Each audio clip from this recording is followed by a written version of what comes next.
Kung naghanap kayo ng masarap, healthy at budget-friendly na ulam, subukan natin itong ginisang patola na may chicken, egg at miswa. Simple lang pero siguradong magugustuhan ng buong pamilya. Hello mga kakusina, welcome back sa aking channel. Ngayon ay magluluto tayo ng isang napakasarap at comforting na ulam na perfect sa tanghalian o hapunan. So tara, simulan na natin. Paglagay ng kaunting mantika sa kawali at igisa ang bawang, sibuyas at kamatis hanggang maging mabango. Pagkatapos natin magisa ang aromatics, ilagay na ang manok at haluin lang siya hanggang mag light brown. Maglagay ng kaunting asin at paminta.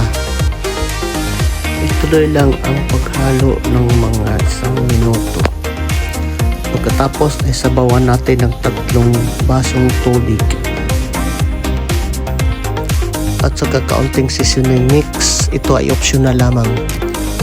Takpan at hintayin lang na kumulo ito. Pag kumulo na, tikman ang sabaw at saka na lang mag-adjust ng asin kung kinakailangan. Sa puntong ito, luto na ang manok at dito isa-isa kong ilagay ang itlog na hindi hinalo.